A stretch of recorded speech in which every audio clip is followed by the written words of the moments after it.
এই দেখুন কতগুলো কুকুর পাচার হচ্ছিল শিলচর থেকে। মিজোরামে পাচারের পথে আইএসবিটির সামনে থেকে 14টি কুকুর সহ আটক 3 পাচারকারী।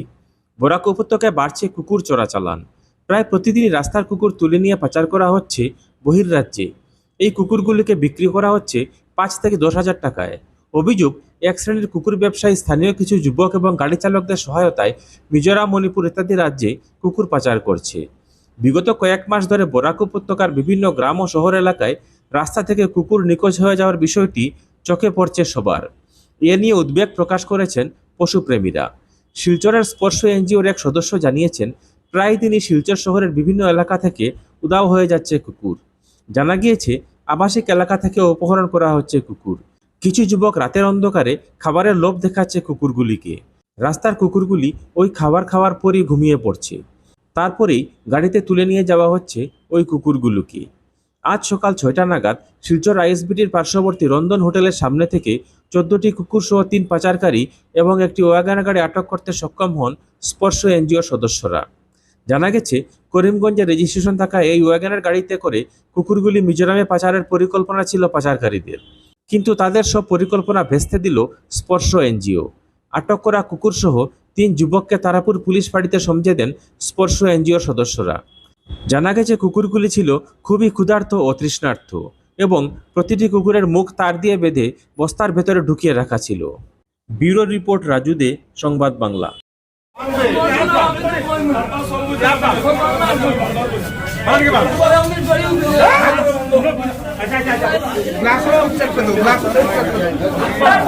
এই দেখুন কতগুলো কুকুর পাচার হচ্ছিল শিলচর থেকে।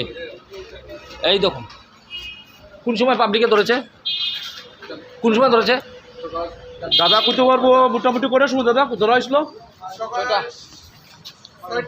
6টায়। কোন জায়গায়? রন্ধন রেস্টুরেন্টের সামনে। আচ্ছা, তারপরে এই কয়টা কুকুর টোটাল? 14টা কুকুর পাচার হচ্ছিল। এই দেখুন, ওই এই গাড়িটা দিয়ে স্মাগলিং। এই যে নাম্বারটা দেখুন।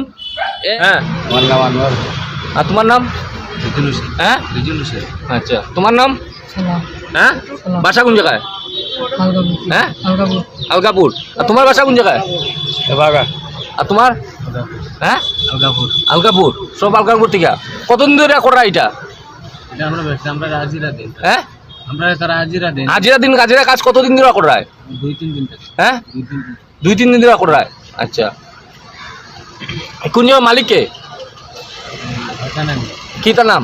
নাম জানি না, খালি মিজু বেটি। মালিক জানো না, নাম জানো না? নি কাজ করে তারা হাজিরা কত করে দে? আগে নাম কইলা, নাম কও। না না, ঠিকানের মালিকের নাম জানি না। হ্যাঁ, নাম কও। এখানে যার লাগা হাজিরা করো তার নাম কও। নাম কও। হিলাল। হ্যাঁ, হিলাল। হিলাল কি? হিলাল কি লস্কর নিলে কিতা জানি না। আচ্ছা, তোমরা হাজিরা কত করে দে? 600 টাকা। হ্যাঁ, 600 টাকা হাজিরা। কয়টা কুকুর ধরছো আজকে? আজকে তো তারা লোড দিয়ে দিছে। হ্যাঁ, কয়টা? 14টা। 14টা কুকুর। আছিল এদিকে দেখো, এদিকে সরো, পিছে ড্রাইভিং কে করাত আছিল? আচ্ছা, গাড়ির কাগজ আছে নি? কাগজ আছে? কই কাগজ? গাড়ির কাগজ কই? ঘরে রাখা। তোমার গাড়িত নাইনি? গাড়িত নাইনি কাগজ? লাইসেন্স কই? লাইসেন্সও নাই। আর গাড়ির কাগজ গাড়িতে আছে নি? হ্যাঁ, গাড়িতে রাখা আছে নি? বাড়িতে রাখা আছে। আমরা শিলচরে বা এন্টার বরাকবেলিতে ডগ স্মাগলিং লিয়ে অনেক ধরনের কেসেস আমরা রেগুলারলি পাইতে থাকি আপডেট। কিন্তু এটা আজকে ফার্স্ট টাইম না, এটা অনেকবার আমরা ধরছি। 2022-এ প্রায় 17টা কুকুর আমরা দলাই থানার থেকে আমরা কাছে হ্যান্ডওভার করা হয়েছে বা রেস্কিউ করা হয়েছে। লাস্ট মান্থ করিমগঞ্জে তারা ধরছে আশ্রয় এনজিওর থেকে, আর আমি স্পর্শ এনজিওর থেকে রূপক। তো লাস্ট কয়েকদিন থেকে এরকমভাবে ডেইলি কুকুর মানে হয়তো কোনো না কোনো বর্ডার এরিয়াতে পাচার হয়, কোনো নেইবার স্টেটে যার বা যেখানে মানে এটা নেওয়ার যে ডকুমেন্টের লিগে। তো ডকুমেন্ট ট্রেড এটা আমরা ইন্ডিয়াতে বা আমরা আসামে এটা ব্যান।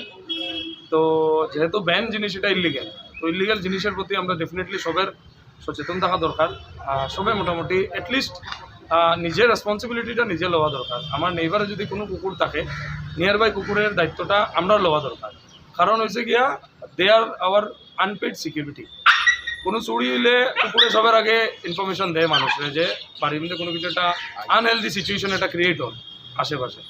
তো আজকে ভোরবেলা 4টার সময় যেহেতু আমরা কাছে আমরা একটা ইনফরমেশন পাইছি, যাই হোক উইদাউট ইনফরমেশন তো এটা হয় না, ইনফরমেশন পাওয়ায় আমরা টোটাল 14টা বাচ্চা আমরা রেস্কিউ করছি। তারা সবটির মুখ তার দিয়ে বান্ধা আছিল, খুব থ্রাস্টি আছিল, খুব খিদার্ত আছিল তারা। তো জয়েন্ট অপারেশন কোন জায়গা থেকে 4টা?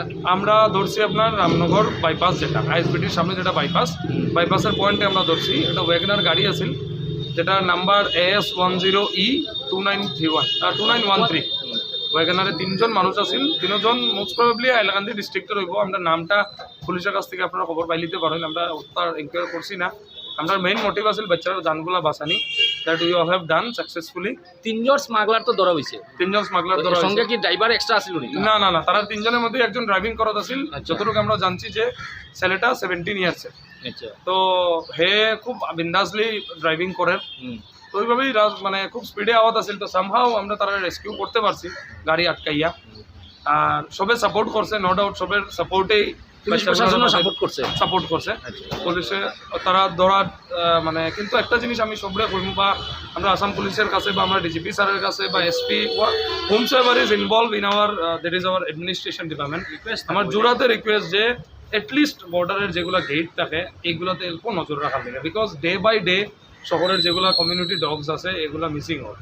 বিকজ আমরা মাছ ফিডিং করাই, আমরা জানি যে ফিডিং করাইতে সময় আমরা যে যাই ওই এরিয়াতে গেলে 2টা কুকুর থাকে। আমরা যখন নেক্সট উইক যাই, আমরা তো ডেলি পসিবল না, উইকলি যখন ফিডিং করাই, সাপোজ সেম এরিয়াতে গিয়া দেখুন যে 3টার মধ্যে একটা ডগ মিসিং। তো মিসিং মানে এটা সারা জীবনের লেগে মিসিং। তো মিসিংয়ের ফলাফল হলো তারা যে তারা স্মাগেল হয়ে যায় বা কিছু একটা হয়ে যায়।